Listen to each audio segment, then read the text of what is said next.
You know, we think about agribusiness and we think about, well, you've got to grow up on a farm, and that's not necessarily true. If you're a scientist, you get involved in these new bioproducts. I mean, it is amazing, you know, the future, the advances of agriculture. So I hope one of the things that we're going to be able to do is to get some kids to start thinking about a career in, you know, maybe you don't want to go out and ride a tractor and tend the fields, but there's so many parts of agriculture, and when agriculture is healthy in Ohio, Ohio is healthy. And when agriculture is not strong, we're not as strong as a state. So one of the things I think you'll notice over the years is an absolute effort, not just to link up with government operations, but also to invite people like the grocers, the agribusiness community, to get them more and more involved in this fair and just make it the coolest place you could go to anywhere in the country for a state fair. And I'd be remiss if I didn't recognize that former Majority or Senate President Doug White is here with us too. So Doug, wave, would you? Thank you. Okay. Give him a round of applause. Okay. Questions? Governor of the Senate. Oh, I forgot to mention. There will be mud wrestling. Jim Heath, Joe Barton. The winner of that is going to wrestle Joe Engels. I'm selling tickets for this. This is going to be unbelievable. So Jim, get practicing. Okay, what do you want to know about the Senate? I bet. Yes. Coincidentally enough. Yeah. Governor, the Senate may or may not send you a bill requiring a photo ID before Ohioans vote.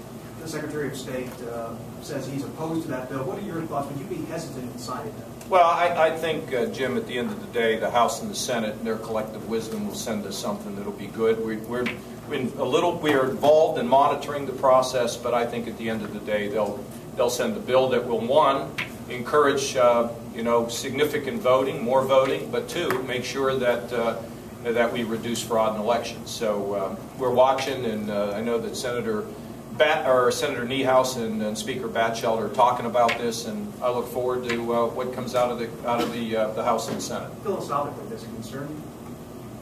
Well, I'm always in favor of more people voting, but I also want to make sure that when we count the votes, we don't have fraud. So I think we can achieve both. Do you think there is fraud, voting fraud in Ohio?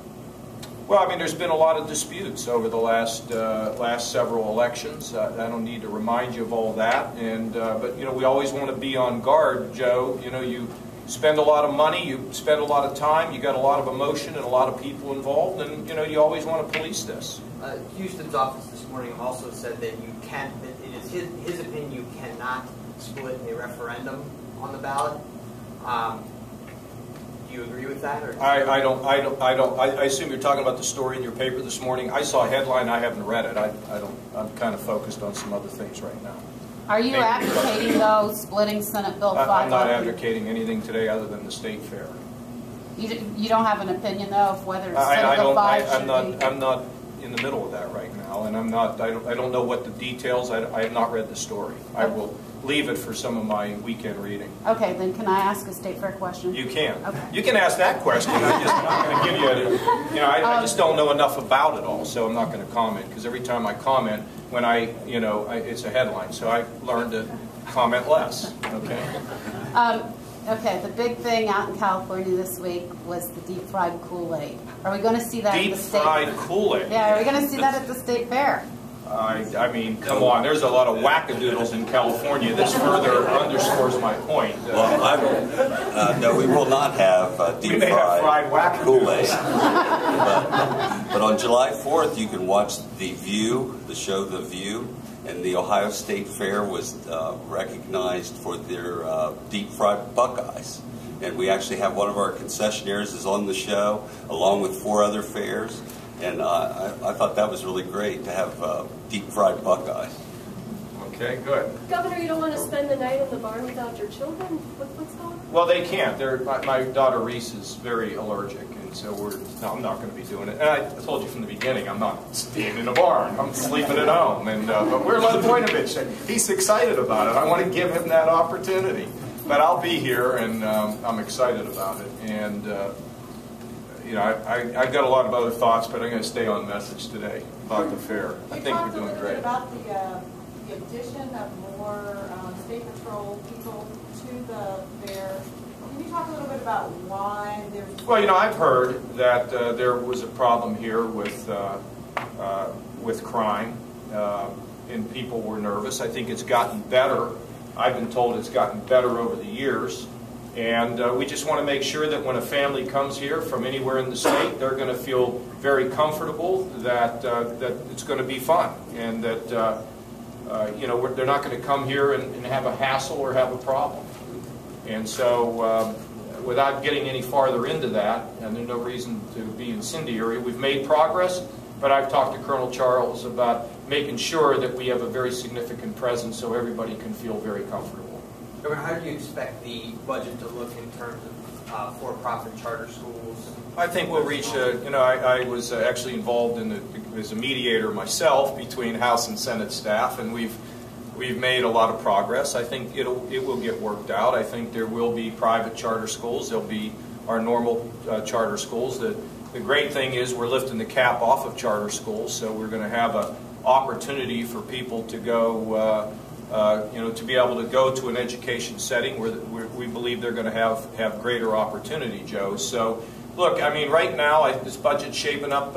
I'm pleased with what I'm seeing at this point. Let me hit the nail on the head. No one thought we could get this done. Yesterday, we passed sentencing reform. They wouldn't touch this thing with a 10-foot pole for 25 years. Too political, too heavily charged. I guess it passed in the Senate like, what was it, 30-3 or something like that? I mean, fantastic, right?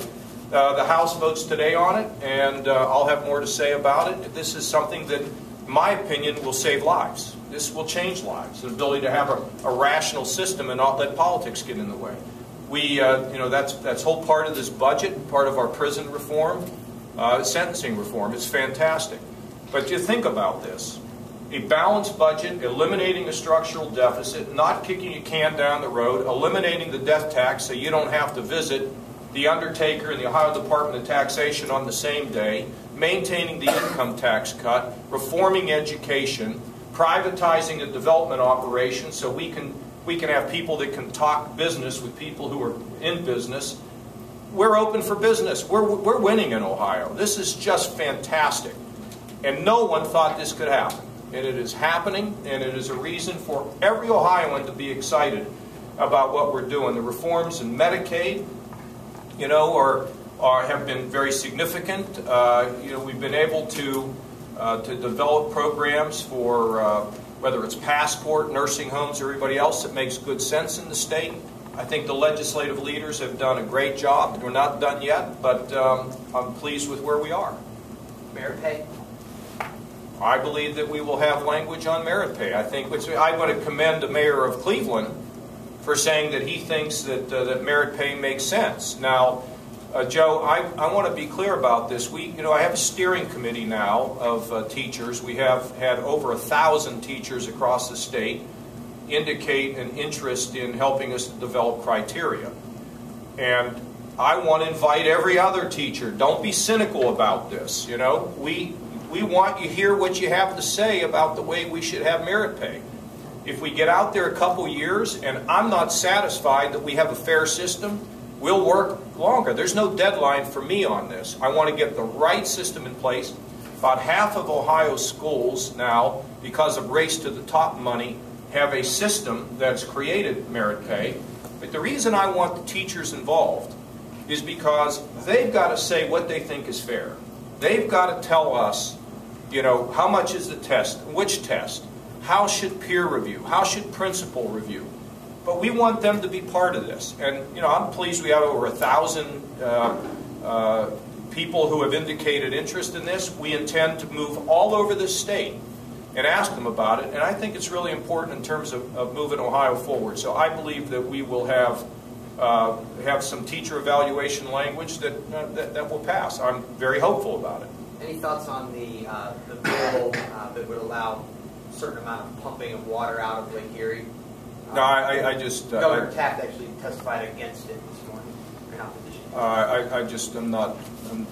I'm not sure exactly what that is. That involves that whole water table up in in the Northeast, and I just have to get more information, Joe, before I make a definitive statement. Jim? The sheriff in Butler County today suggested you and lawmakers have lost their focus on the issue of illegal immigration. Do you view that as a major issue in the state of Ohio, or is it something that you're concerned with? Well, I haven't heard his comments. I don't think we've lost focus on anything. I think we've moved quickly, and frankly, people, whether they like us or not, I think they say this administration has been exciting, and this administration is a doing administration. No, I don't think we've lost our focus, and I'll be interested to see what I know the sheriff has been a strong, strong, outspoken person about his concern about it, and I think he could probably do a little better job if he communicated positively. But I haven't read his comments. Are you looking to start any new traditions for Governor at the State Fair? Well, we had First Ladies Day. I hope that'll last forever. That's a new tradition. I love the idea of letting 5,000 poor folks into the fair that can't afford. I mean, that's a new one. I like to. We forgot fireworks. I mean, how can you have a fair without having some fireworks? I mean, even have fireworks when you hit a home run down in Cincinnati. I don't know if they have one in Cleveland, but they haven't been hitting many home runs lately, so we don't know. But they need to hit more home runs. Okay, Jim, I know you'll say, why did you have to say that? But I think those are good things, and we have some other big plans scheduled for the use of this overall facility throughout the year. But I'll be stepping on my own press conference here if I get into that. But look, one thing that people need to understand, whether it's Farm Bureau, whether it's Doug White, doesn't matter who it is, there is nothing off the table when it comes to thinking creatively and imaginatively about how we do this. We need to keep breathing new elements into the fair. I mean, one of the things we got to think about is how do we get more entertainment that people want to see where they don't have to go and pay a ton of money to see it? I mean, is there a way to get people to do some charitable, and maybe we raise some money in the stands here at some point and give it to Children's Hospital? I don't know. I'm not sure. But the most important thing we're contributing to this fair is that nothing's off the table in terms of making this a fair that's going to be appealing and 21st century to people all across Ohio. This was a million news cycles ago, but what did you shoot in Washington on Saturday, and what did you talk about with the Vice President that you were in the car with? Yeah, well, we all, I don't know if you ever heard of that special order, but we've kind of taken the vow of silence. We had a great time, Joe. Let me just say this about the golf. When I was in Washington, we used to play basketball at 4 o'clock every afternoon. In fact, I have a scar here where Jim Bates, this wackadoodle from California, headbutted me, and I had to go get stitches, okay? And we all laughed about it over time. Republicans and Democrats pounding each other in the gym, acting like we were 20 years younger than we are.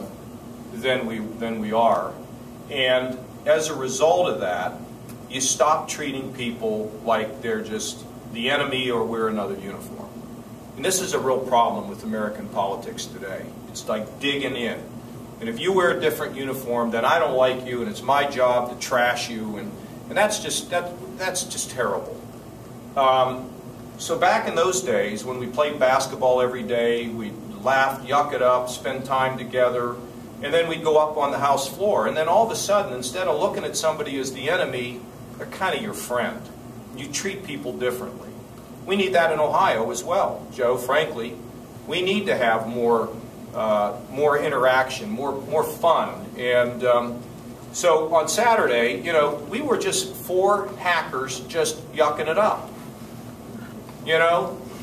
Little trash talking, a little bit of, I didn't know you could hit it that far, the first shot doesn't count, and I just, it was a good thing. And maybe in some ways it sets an example for people to be able to get together.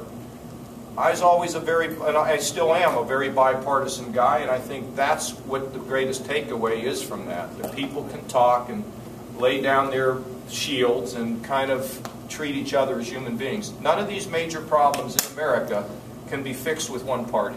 It just can't be. And so, anyway, thank you all very much. See you at the fair.